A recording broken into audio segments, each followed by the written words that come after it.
नमस्कार, प्रणाम। आप देख रहे हैं चौकस भारत और मैं हूं आपके साथ आपका दोस्त खेसारी लाल यादव। का गाना रिलीज हो चुका है और गाना रिलीज होते ही बॉक्स ऑफिस पे धमाल मचाते हुए नजर आ रहा है। गाना अश्लील नहीं है, गाने के जो शब्द थे भले ही वो पोस्टर पे थोड़े अलग लग रहे हों, लेकिन गाना वाकई में ठीक है। फनी सॉन्ग है, वायरल सॉन्ग है, लोगों को बहुत पसंद आ रहा है। और उस गाने का जो सबसे इम्पॉर्टेंट चीज़ है, जी हाँ, उस गाने का इम्पॉर्टेंट जो चीज़ है वो है राइटर। और हमारे बगल में जो बैठे हुए हैं राइटर साहब, सबसे पहले तो अपना परिचय बता दीजिए, अपना नाम बताइए, उसके बारे में कुछ नहीं बताइएगा। मेरा नाम पिंकू बाबा है। बस नाम पिंकू बाबा, काम पवन सिंह के गाने लिखना। पवन सिंह जी के लिए गाने इतने अच्छे अच्छे लिखना कि आपने जो गाने सुने हैं वो ये इन्हीं के लिखे हुए। जिंदगी इन्हीं का लिखा हुआ, जिंदगी 2 इन्हीं के लिखा। तमाम लिस्ट अगर गिनाने जाए तो शाम हो जाएगी, तो अभी लिस्ट गिनाना बंद करते। और आज का जो गाना आया हुआ है खेसारी जी का, वो गाना भी इन्होंने लिखा हुआ। सबसे पहले तो स्वागत है चौकस भारत में। आपका भी स्वागत है और चौकस भारत को देखने वाले जितने भी दर्शक हैं उनका भी स्वागत है, उनका भी धन्यवाद जो हमारे वीडियो को देख रहे हैं। क्या बात है, गाना रिलीज हो चुका है, अच्छा गाने का रिस्पांस भी आ रहा है, लोग सुन भी रहे हैं, लोगों को अच्छा लग रहा है। कैसा महसूस हो रहा है? जाहिर सी बात है कि जब आप मेहनत करते हैं और उसका रिस्पांस अच्छा आता है तो खुशी होती है, अच्छा लगता है, क्योंकि हर एक इंसान खुद को आजमाने आता है। और सबसे बड़ा डर ये होता है कि मैं जो कर रहा हूँ वो लोगों को कैसा लगेगा।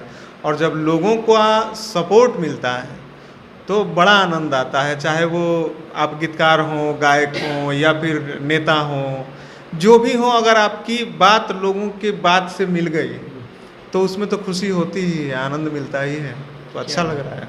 अच्छा, थोड़ा पवन जी की तरफ आते हैं। उनके इतने हिट गाने आपने लिखे हैं, लोग आपको जानते फेस वाइज नहीं है, लेकिन आपके गाने तमाम लोग प्यार करते हैं। मेरा भी फेवरेट सॉन्ग अगर बोला जाए तो ज़िंदगी है, बहुत अच्छा गाना लगता है, अक्सर लोग सुनता है। मैं पहले चाहूँगा कि ज़िंदगी की 2 लाइन जो आपको अगर आपके जहन में भी याद हो तो ज़िंदगी के लिए 2 लाइन सुनो। जिंदगी 1 या जिंदगी 2? जो भी आपको याद हो, मुझे दोनों पसंद।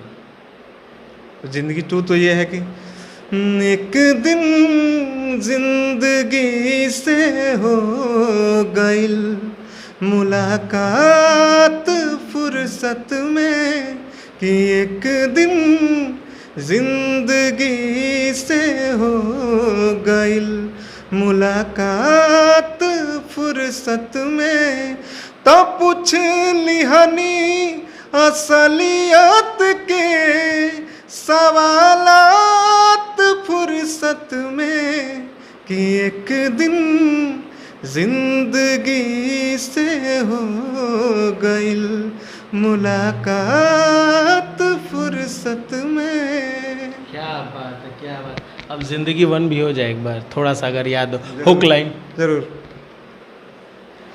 तुम फिक्र जो मेरी इतनी करते हो, एक पल की जुदाई में पल पल मरते हो, मेरी सांस महकती है सांसों में तुम्हारी, क्यों इतनी मोहब्बत तुम किया करते हो, जादू भरल अखियाँ जादू अस कैले बा, जनों से ज्यादा तोहके हम जाने लगनी, तू जिंदगी में जब से आइलू जान बन के, भगवान के माने लगनी, भगवान के माने लगनी। क्या बात है, क्या बात। गाना सुन लिया, अब कंफर्म हो गया कि इन्होंने ही लिखा है, क्योंकि गाना इतना छोटा सा गाना सुनाने को कहा था, इन्होंने बहुत सुना दिया, आपको भी मज़ा आएगा। अब बात कर लेते हैं, पहले इस गाने के बारे में बाद में बात करेंगे, पहले अभी बात कर लेते हैं पवन जी से कैसी मुलाकात हुई, कैसे राइटिंग की शुरुआत हुई और कैसे उनके पास आपके गाने पहुँचे। देखिए, राइटिंग तो मैं बहुत दिन से कर रहा था और पिछले मेरे बहुत सारे गाने हिट भी हैं। आपने सुना होगा पियो पातर हो जेबो, वो भी मेरा लिखा हुआ गाना है। उसके बाद आपका 2019 में आशीष राज का एक गाना आया था धनकुटी की मशीन, जिसको फिर से गुंजन जी गाए, वो भी हिट हुआ। उसके पहले भतार पनकतर एक गाना मेरा वायरल हुआ था, चुड़िया सरापता। तो क्या है कि मैं थोड़ा सा शुरू से गायकी की तरफ मेरा इंटरेस्ट ज़्यादा था और मैं खुद को नहीं मानता था कि मुझे गीतकारी करनी है। लेकिन अब कुछ मित्र जुड़ते गए जो बोलते गए कि बाबा मेरे लिए लिख दीजिए, और ऐसे करते करते करते फिर भी मैं भागा गीतकारी से। फिर मैंने एक स्टूडियो डाला, अच्छा खासा चला, मेरे स्टूडियो के भी कई गाने हिट हुए। फाइनली 2021 में यानी कि पिछले साल मैंने सोचा कि मुझे कहीं से आया एक ब्रह्मांडीय नियम होता है कि आपको ब्रह्मांड कुछ संकेत देता है। तो मैंने सोचा कि अगर मैं गाऊंगा तो मैं खुद को कुछ कर सकता हूँ, खुद स्टार बन सकता हूँ या जो भी कर सकता हूँ। लेकिन मेरे दिमाग में आया कि अगर मैं लिखता हूँ तो मैं अपनी चीज़ें जो मेरे पास बहुत सारी हैं, मेरी सोच, वो मैं समाज को दे सकता हूँ और बहुत सारे लड़कों को उनके सपनों के पास पहुँचा सकता हूँ, स्टार बना सकता हूँ। जो स्टार हैं उनके साथ काम करके भी अपना नाम कर सकता हूँ। तो इसी कड़ी में मेरी मुलाकात हुई और मेरी ये जो सेकंड इनिंग है 2021 के बाद, इसको बनाने में सबसे बड़ा जो योगदान है वो है विनय विनायक सर का। उनको मैं बारंबार प्रणाम करता हूँ कि उनकी वजह से उनसे मेरी मुलाकात हुई बनारस में अजय वर्मा सर के सहयोग से, और वहाँ पे वो मुझसे मिले। वहाँ उनको गाने चाहिए थे पवन भैया के लिए, खेसारी भैया के लिए, मतलब सबके लिए चाहिए थे। सोनी म्यूज़िक के गाने थे, तो और भी सारे राइटर लोग थे, मैं भी था। मैंने अपना प्रेजेंटेशन दिया उनको। मुझसे वो बहुत प्रभावित हुए और वो प्रभावित इतना हुए कि वो रिलेशन आज तक है, भाइयों जैसा रिलेशन है। और कहें तो एक तरह से एक छोटे भाई और बड़े भाई वाला रिलेशन है। कोई भी ऐसा दिन नहीं है कि हम लोग आधे घंटे बात नहीं करते हों। आज भी एक साथ काम कर रहे हैं। तो ये दूसरी इनिंग उनकी बदौलत हुआ। और फिर उन्होंने ही कहा कि पवन भाई के लिए कुछ ऐसे गाने करते हैं जो मूड चेंज करे लोगों का। तो अब वो खुद ही बहुत बड़े म्यूज़िक डायरेक्टर, और उनका नाम तो भाई सभी जानते हैं। तो फिर हमने वहाँ पे उनसे कहा कि सर एक काम करते हैं, हिंदी और भोजपुरी का एक कॉम्बिनेशन करके देखते हैं और कि कैसा लगता है। तो फिर उन्होंने कहा ठीक है करो। तो फिर ज़िंदगी गाना हमने किया। और आपको एक बात जान के आश्चर्य होगा कि मैंने 10 गानों के डमीज़ दिए थे, जिनमें इन सभी के गाने थे। पवन भैया के भी थे, खेसारी भैया के भी थे, रितेश जी के भी थे। वो गाने अभी तक नहीं आए हैं। ज़िंदगी और ज़िंदगी 2 जो गाने अब पता नहीं ईश्वर की कृपा से अच्छे थे या क्या थे। पवन भैया के पास गए और उन्होंने मतलब एक बार सुनने के बाद कहा कि इसको करते हैं। और वो दोनों गाने आप यकीन नहीं करेंगे, दोनों गाने 15-20 दिन के अंतराल पे ही आ गए हैं। मतलब उन्होंने सुना, उसके 10-15 दिन के अंदर रिकॉर्ड वीडियो सब कुछ हो गया है। तो कहीं ना कहीं ईश्वर की कृपा है। और उसके बाद मुझे भी लगा कि हाँ राइटिंग मुझे करना चाहिए। तो यही है, फिर सफ़र आते आते यहाँ तक पहुँचा है। हाँ, इस सफ़र के बारे में थोड़ा बात किया जाए। पवन जी की टीम में आप काम करते थे, लेकिन अचानक ऐसी अफवाहें हैं कि रियलिटी है ये, आप सच्चाई बताइए कि वहाँ से आपको बहुत बड़ा मेहनत किया गया, आपको यहाँ तक लाया गया। इसमें किसका हाथ रहा, किनकी मेहनत थी जो आप इधर भी आए और खेसारी जी के लिए भी काम कर रहे हैं, पवन जी के साथ रहते हुए भी खेसारी जी के लिए काम कर रहे हैं? तो किसकी मेहनत और कैसे ये कारवा शुरू हुआ खेसारी जी वाला, ये थोड़ा देखिए। खेसारी भैया के साथ जुड़ने का सबसे बड़ा जो श्रेय जाता है वो जाता है मेरे मित्र, बहुत अच्छे मित्र बन चुके हैं, music director A B Gupta ji. तो उनको सारा श्रेय जाता है। उनसे मेरी मुलाकात होती है 2 महीने पहले। अचानक वो मुझे पहले से जानते थे, मेरे काम को जानते थे, और हम लोग मिले यहाँ पटना में मिले। तो फिर काफ़ी हम लोग क्लोज हो गए। आज के डेट पे हम लोग एक मतलब बेस्ट फ्रेंड की तरह हैं। तो फिर उन्होंने कहा कि पिंकू बुआ खेसारी भैया के लिए कुछ करते हैं। तो फिर मेरे पास और भी सारे काम हैं। अब चूँकि काम ही करना है इंडस्ट्री में, तो बहुत सारे काम आते रहते हैं। तो हम लोग जुड़ते गए साथ में, और चूँकि वो काम बहुत बढ़िया करते हैं। मैं चूँकि म्यूज़िक में मैंने भी 15 साल दिया है, तो यहाँ मैं पटना में आया तो मैंने उनके म्यूज़िक को सुना। ये नहीं है कि वो ढोंडी वाला गाना सुना, उनके और सारे भी गाने मैंने सुने। तो एक जो सुर का ज्ञान है उसके बदौलत मुझे लगा कि अरे ये तो अच्छा काम कर रहे हैं।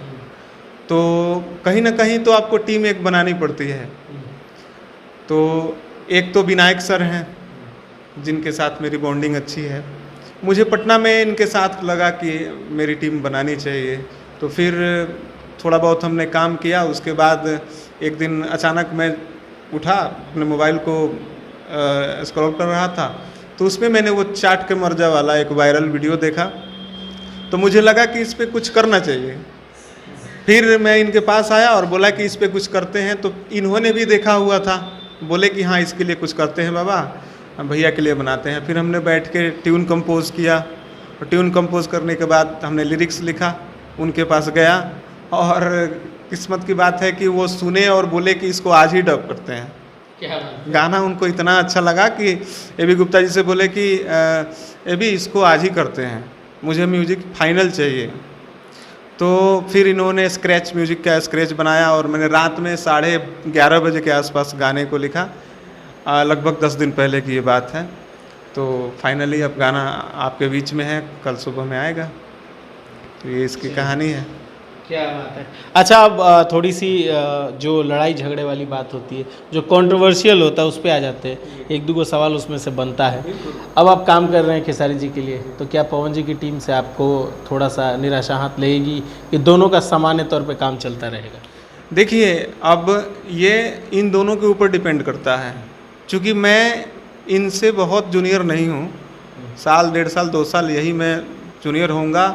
और जब ये दोनों आए थे इंडस्ट्री में, मुझे लगता है कि सेम टाइम पे 1-2 साल आगे पीछे मैं भी आया। तो इन दोनों को, यानी कि खेसारी लाल जी को और पवन सिंह जी को मैंने बहुत डीपली पढ़ा है।